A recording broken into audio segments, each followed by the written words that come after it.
So very good morning. Myself Professor Saxena from Ujjain Polytechnic College, Ujjain. I am head of department Electronics and Telecommunication. Today I will teach you subject programming in C. और इस particular session में हम सी programming है उसको कुछ छोटे छोटे examples की हेल्प से कैसे हम सी लैंग्वेज में प्रोग्राम लिख सकते हैं, बना सकते हैं। बिल्कुल स्टार्टिंग लेवल के प्रोग्राम हम बनाएंगे print F scan F command का उपयोग करके, और कुछ सी लैंग्वेज के बेसिक ऑपरेटर्स, मैथमेटिकल ऑपरेटर्स का यूज करके हम किस तरीके से प्रोग्राम लिख सकते हैं सी लैंग्वेज में, इसे समझने की कोशिश करेंगे। तो सबसे पहले सबसे सिंपल प्रोग्राम है प्रोग्राम 1। और इस प्रोग्राम का जो उद्देश्य है वो ये है कि हम प्रिंट एफ कमांड की हेल्प से कोई स्ट्रिंग को कंप्यूटर की स्क्रीन पर किस तरीके से डिस्प्ले कर सकते हैं। क्लियर? इस प्रोग्राम में हम सीखेंगे कि जो आपका प्रिंट एफ कमांड है, जो आपका प्रिंट एफ फंक्शन है, उसका उपयोग करके हम आपका जो मॉनिटर है या जो आपकी कंप्यूटर स्क्रीन है उस पर किसी लाइन या किसी स्ट्रिंग को किस तरीके से डिस्प्ले कर सकते हैं। तो यहाँ आप प्रोग्राम में देखते हैं, सबसे पहले यहाँ पे लिखा हुआ है include studio dot H. Second line है आपकी इंटीजर मैन। थर्ड जो आपका ये इन्वर्टेड आपका कर्ली ब्रेसेस है, यहाँ से आपका सी प्रोग्राम स्टार्ट हो रहा है। जो आपके सी प्रोग्राम की फर्स्ट लाइन है that is this is my first C language program. तो यहाँ पर जो आपका इंक्लूड स्टूडियो डॉट एच है ये बेसिकली प्री प्रोसेसर कमांड है, जिसकी हेल्प से हम एक हेडर फाइल जिसका नाम स्टूडियो डॉट एच है उसको अपने प्रोग्राम में हमने क्या किया हुआ है, इंक्लूड किया हुआ है या ऐड किया हुआ है। जो आपका सी का मेन प्रोग्राम है वो मेन फंक्शन से स्टार्ट होता है। तो जो आपका इंटी मेन है ये एक इंडिकेशन है कि यहाँ से आपका सी प्रोग्राम स्टार्ट हो रहा है। इसके बाद इन दो कर्ली ब्रेसेस के बीच में जो ग्रीन कलर के कर्ली ब्रेसेस हैं इनके बीच जो भी प्रोग्राम लिखा हुआ है, जो भी स्टेटमेंट्स लिखे हुए हैं, ये सारे रन होंगे एक निश्चित सीक्वेंस में। तो आपका जो फर्स्ट स्टेटमेंट है प्रिंट एफ, इसके बाद हमने एक ब्रैकेट लगाया है, स्मॉल ब्रैकेट, और इसके बाद डबल इन्वर्टेड कॉमा में हमने लिखा हुआ है this is my first C language program. तो यहाँ पे जो डबल इन्वर्टेड कॉमा है इसके बीच हम जो भी लिखते हैं वो चीज क्या होती है, आपकी स्क्रीन पर डिस्प्ले होने लगती है। सेकेंड लाइन में हमने लिखा है my name is dash dash dash. Students चाहें तो इस प्रोग्राम को एडिट करके यहाँ पर अपना नाम लिखें। थर्ड लाइन हमने लिखी हुई है print F I am student of class dash dash dash. तो आप लोग सेकेंड ईयर के स्टूडेंट्स हैं तो आप यहाँ पे लिख दें second year. Then return zero. Return zero क्या शो कर रहा है, this is the end of program. जब आप इस प्रोग्राम को रन करेंगे तो आपको किस तरीके का रिजल्ट मिलेगा, this is my first C language program, my name is, आप यहाँ पे जो भी एडिट करके डालेंगे आपका नाम डिस्प्ले होगा, and I am student of class, फिर डैश डैश डैश में आप सेकेंड ईयर लिखेंगे तो सेकेंड ईयर डिस्प्ले होगा। अभी इस प्रोग्राम में क्या हो रहा है कि यह सारी लाइनें एक साथ डिस्प्ले हो रही हैं एक ही लाइन में, जबकि हम क्या चाहते हैं कि जो ये वाली लाइन है this is my first C language program में एक लाइन में डिस्प्ले हो, नेक्स्ट लाइन में डिस्प्ले हो माई name is dash dash dash, और थर्ड लाइन में डिस्प्ले हो आई am student of class dash dash dash. तो इसके लिए हमें क्या करना है, स्विच एन का यूज करना है। इस तरीके से आप कर सकते हैं यूज। मैं आपको यहाँ पे दिखाना चाहूंगा कि ये सेकंड प्रोग्राम हमने बनाया हुआ है। इस प्रोग्राम में हमने क्या किया हुआ है, यहाँ पर हर लाइन के बाद हमने स्लैश एन लिख दिया। तो इस स्लैश एन से क्या होगा कि this is my first C language program के बाद जो my name is dash dash dash है यह नेक्स्ट लाइन से आ जाएगा। क्लियर? यहां पर भी हमने स्लैश एन लिखा हुआ है या स्विच एन आप बोल सकते हैं। स्विच एन का काम क्या होता है, जो आपका टेक्स्ट है उसको नेक्स्ट लाइन में शिफ्ट कर देना। तो इन दो प्रोग्राम्स में क्या डिफरेंस है, सिर्फ एक ही डिफरेंस है कि हमने यहाँ पे स्विच एन लगाया हुआ है। स्विच एन से क्या होता है, जो आपका कंटेंट्स है वह नेक्स्ट लाइन से डिस्प्ले होना स्टार्ट होता है। अब देखिए सेकंड प्रोग्राम में भी सेम प्रोग्राम है, लेकिन इसका आउटपुट जो है वो क्या डिस्प्ले हो रहा है, this is my first C language program. फिर नेक्स्ट लाइन से क्या डिस्प्ले होगा, my name is dash dash dash, और फिर नेक्स्ट लाइन से डिस्प्ले होगा I am student of class, जो भी आप लिखेंगे। क्लियर? अब सबसे पहले जो आपके कमांड है यहाँ पर, इन कमांड्स को समझते हैं कि इसमें से हर कमांड का क्या मतलब या क्या मीनिंग है। इस प्रोग्राम को मैं एक्सप्लेन कर रहा हूं। तो जो आपका ये प्रोग्राम है इसमें जो फर्स्ट लाइन है वो क्या है, इंक्लूड स्टूडियो डॉट एच। इसको समझते हैं क्या है। The studio include is a preprocessor command that tells the compiler of C language to include or add all the contents of studio.h. studio.h means standard input and output file in a program. तो जो आपका hash include है, ये basically क्या है, एक pre processor command है। Pre processor command क्या है, जैसे इसके नाम से ही क्लियर है कि जो आपका सी लैंग्वेज का कंपाइलर है, कंपाइलेशन इस प्रोग्राम को कंपाइल करने से पहले इस कमांड को एग्जीक्यूट करेगा। इसके बाद ही जो आपकी सी लैंग्वेज का कंपाइलर है वह प्रोग्राम का एक्चुअल कंपाइलेशन करना स्टार्ट करेगा। क्लियर? प्री प्रोसेसर का मतलब कंपाइलेशन से पहले इन कमांड्स को एग्जीक्यूट करना है। तो हमने यहाँ पे लिख दिया इंक्लूड studio.h। इसका मतलब क्या हुआ कि भाई इस प्रोग्राम को कंपाइल करने से पहले जो आपकी हेडर फाइल है studio.h उसको आप अपने प्रोग्राम में इंक्लूड कर लें या उसको ऐड कर लें। क्लियर? अगर आप studio.h को अपने प्रोग्राम में इंक्लूड या ऐड नहीं करेंगे तो आपके जो printf फंक्शंस हैं यह कार्य नहीं करेंगे। क्लियर? और आपके प्रोग्राम में क्या आ जाएगी, एरर आ जाएगी। Clear? So the studio.h is a header file which contains all the standard input output function such as scanf and printf to take input and display output respectively। जो आपका studio.h header file है, यह सारे के सारे जो आपके standard input output functions हैं, उदाहरण के लिए scanf फंक्शन है, printf फंक्शंस है, जिसका उपयोग किस लिए किया जाता है, जैसे scanf फंक्शन का उपयोग होता है कीबोर्ड से कोई भी इनपुट एक्सेप्ट करने के लिए। इसी प्रकार जो printf फंक्शन है उसका उपयोग किस लिए होता है, किसी भी स्ट्रिंग को या किसी वेरिएबल के कंटेंट्स को स्क्रीन पर डिस्प्ले करने के लिए। If we want to use the printf function without writing include studio.h, then program will not compile। अगर आप अपने प्रोग्राम में printf फंक्शन का इस्तेमाल करना चाहते हैं तो इसके लिए आवश्यक है कि आप सबसे पहले studio.h फाइल को अपने प्रोग्राम में इंक्लूड करें, क्योंकि printf फंक्शन जो डिफाइन है यह studio.h हेडर फाइल के अंदर किसी लाइब्रेरी में डिफाइन है। अगर आप सी के कंपाइलर को studio.h इंक्लूड करने के लिए नहीं बोलेंगे तो सी का कंपाइलर printf फंक्शन का मतलब ही नहीं समझ पाएगा। क्लियर? भाई अगर आप अपने प्रोग्राम में printf या scanf फंक्शन यूज कर रहे हैं तो सी का कंपाइलर printf और scanf फंक्शन का मतलब तभी समझेगा जब आप अपने प्रोग्राम में studio.h हेडर फाइल को इंक्लूड करेंगे। क्लियर? इसके बाद बात आती है मेन की। The main function tells the compiler of C that execution of C program start from the main function or from where the main C program is starting। अब जो आपका मेन फंक्शन है यह क्या बताता है सी के कंपाइलर को कि आपको प्रोग्राम को कहां से कंपाइल करना शुरू करना है, कहां से आपको प्रोग्राम को एग्जीक्यूट करना शुरू करना है। ठीक है भाई, कहां से सी का मेन प्रोग्राम किस लोकेशन से स्टार्ट हो रहा है ये कौन बताता है, इंटी मेन, आपका जो मेन फंक्शन है वह बताता है। क्लियर? इसके बाद हम बात करते हैं जो आपकी नेक्स्ट लाइन है आपके इस प्रोग्राम में, जो नेक्स्ट आपने फंक्शन यूज किया है that is printf।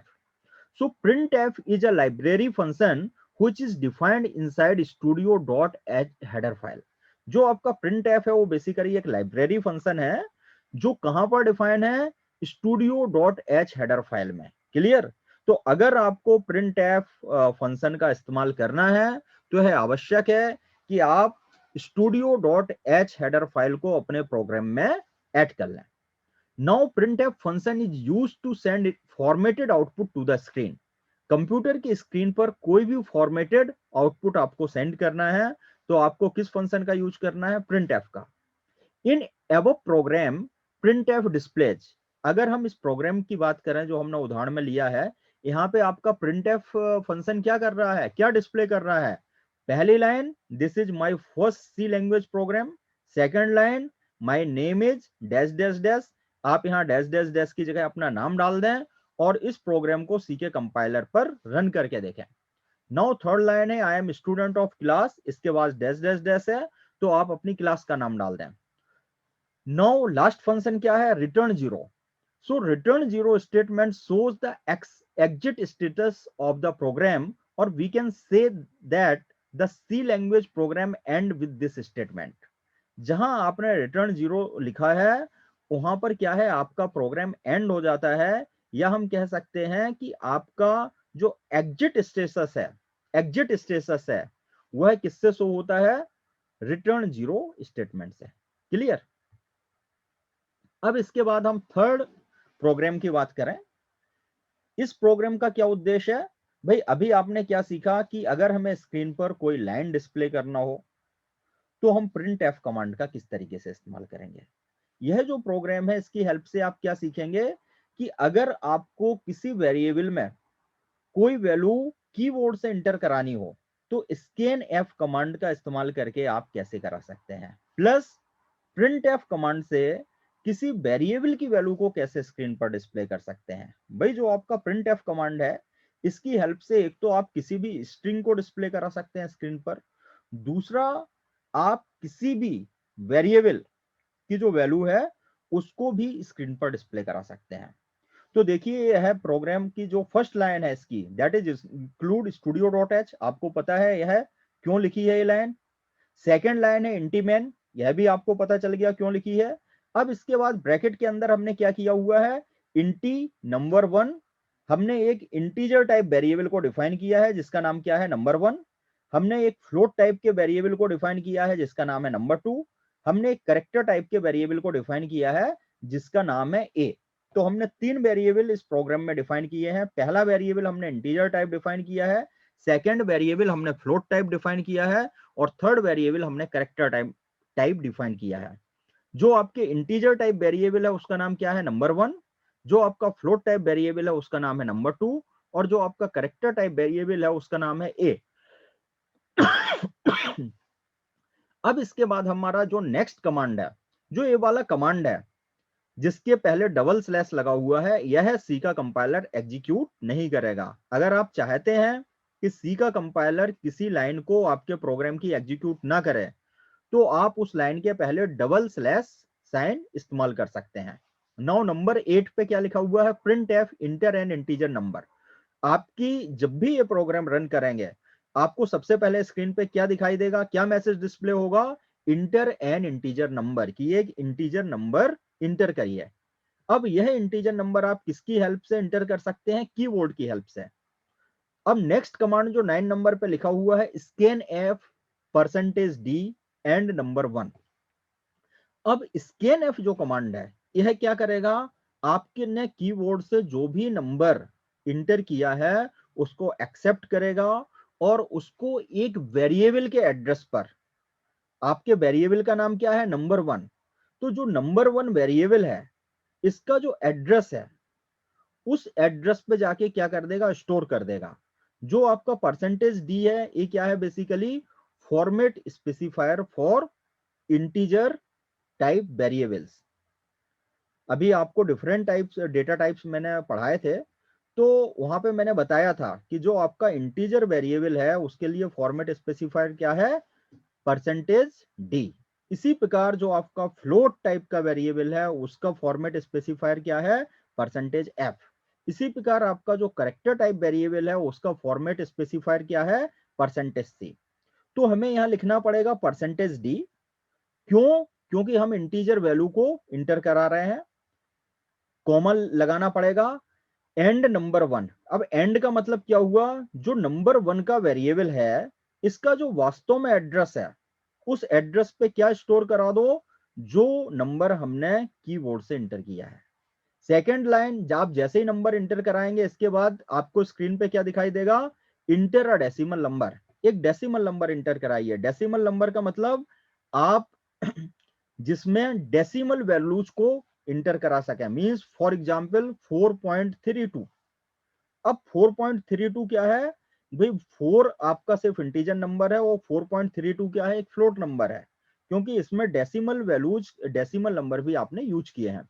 Again scan F. अब यहाँ स्कैन एफ के बाद आपने क्या लिखा, परसेंटेज एफ. क्यों लिखा, क्योंकि आप एक फ्लोट नंबर स्टोर कराना चाहते हैं जिसकी वैल्यू दशमलव में है, जिसकी वैल्यू डेसिमल में है.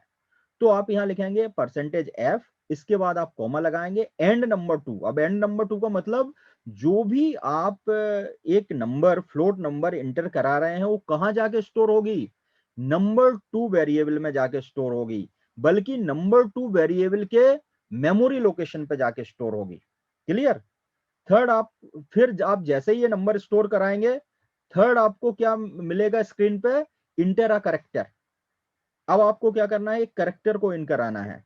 करेक्टर क्या हो सकता है आपका, small A to small Z कुछ भी हो सकता है, या capital A to capital Z कुछ भी हो सकता है।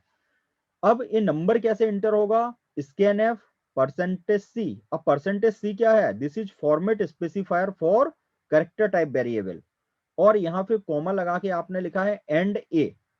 मींस जो आपने करेक्टर टाइप वेरिएबल ए डिफाइन किया हुआ है, इसकी मेमोरी एड्रेस पे वह करेक्टर स्टोर हो जाएगा जो आप इस समय कीबोर्ड से करा रहे हैं।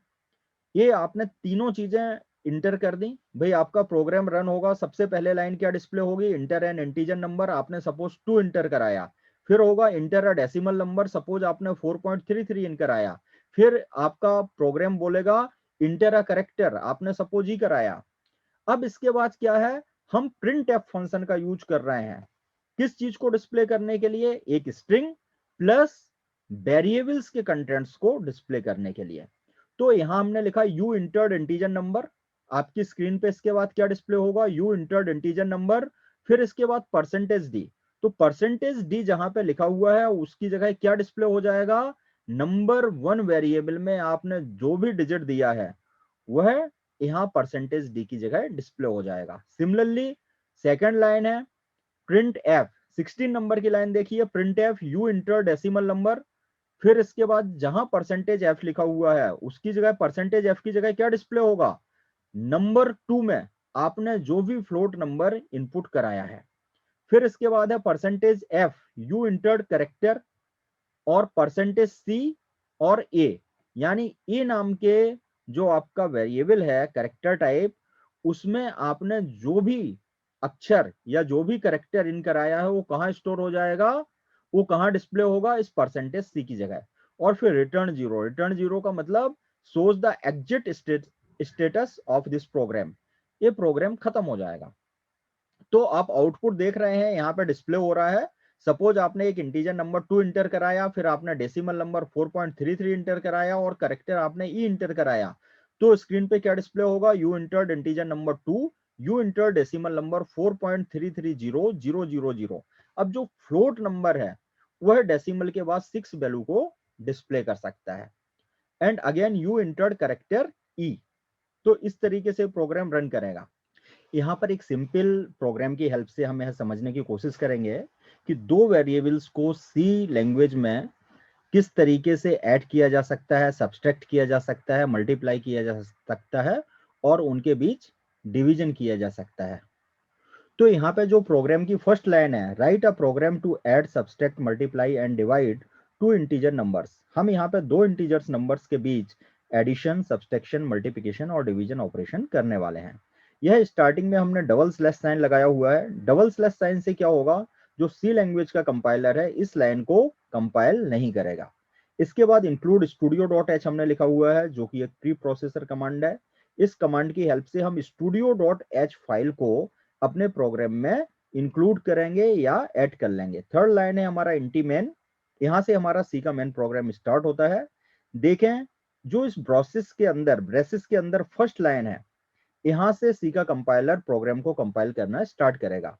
हमने यहां पर integer number 1, number 2 add, subtract, multiply, हमने यहाँ पे 5 इंटीजर टाइप के वेरिएबल्स को डिफाइन किया हुआ है। ठीक है, हम एक से अधिक वेरिएबल्स को एक ही लाइन में डिफाइन कर सकते हैं। ठीक है, तो हमने एक नंबर 1 नाम का एक वेरिएबल है, किस टाइप का है, इंटीजर टाइप का। नंबर 2 एक वेरिएबल है, ये भी इंटीजर टाइप है। ऐड एक वेरिएबल है, यह भी इंटीजर टाइप है। सब्सट्रैक्ट एक वेरिएबल है, यह भी इंटीजर टाइप है। और मल्टीप्लाई एक वेरिएबल है, यह भी इंटीजर टाइप है। हमने एक साथ 5 इंटीजर वेरिएबल्स को डिफाइन किया हुआ है।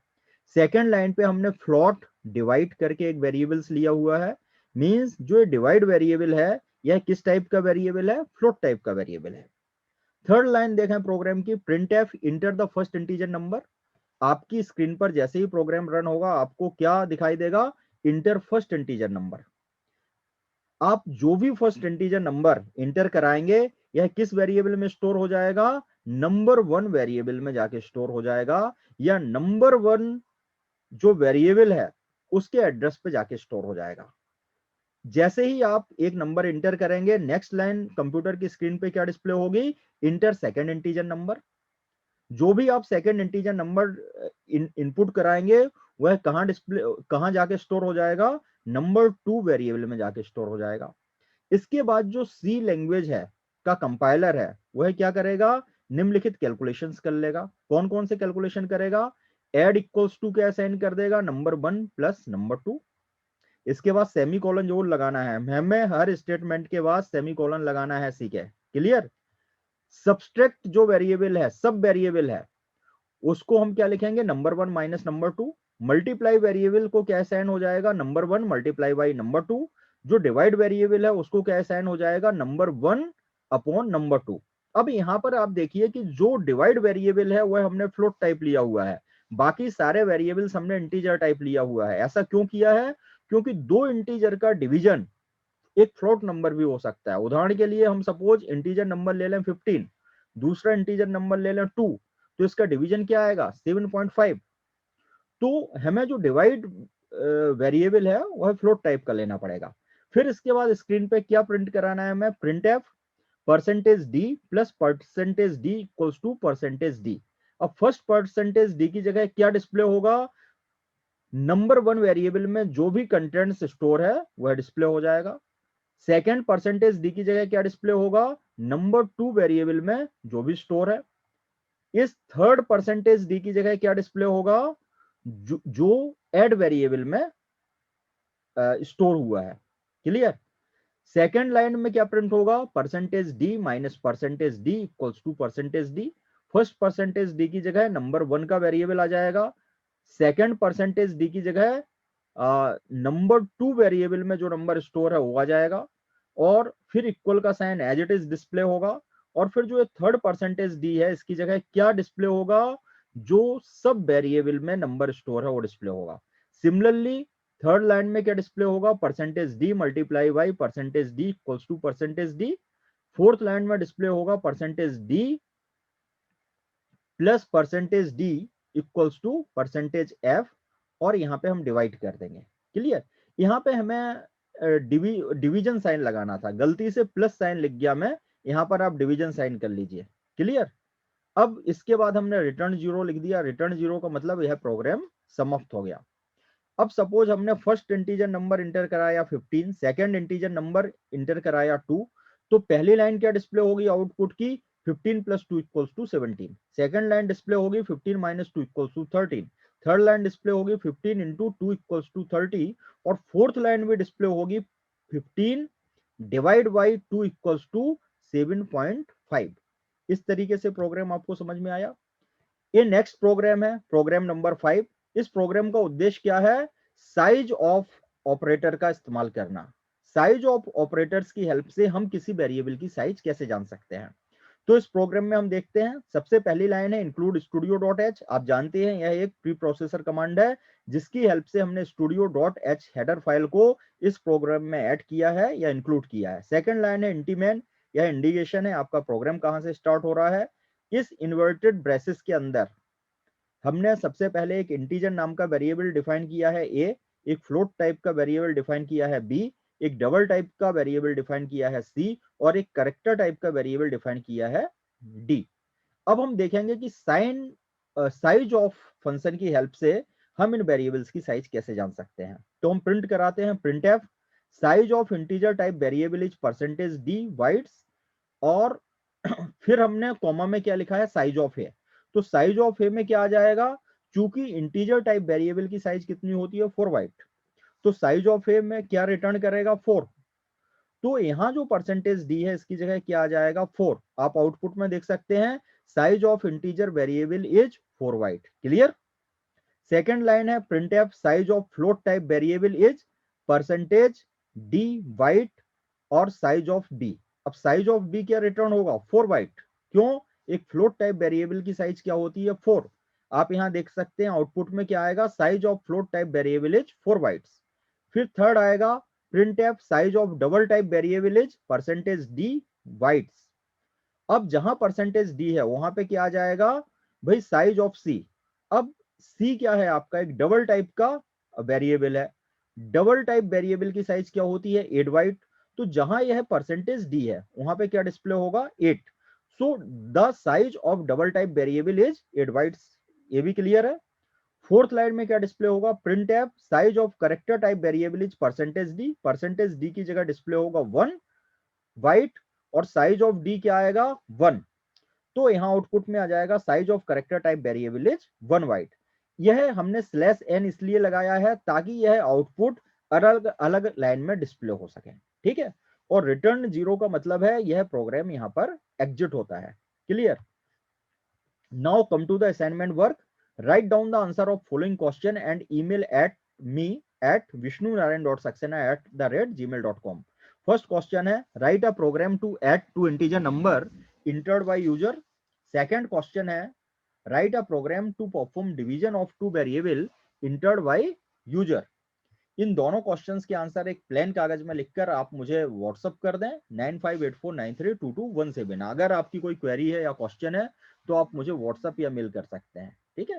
Thank you.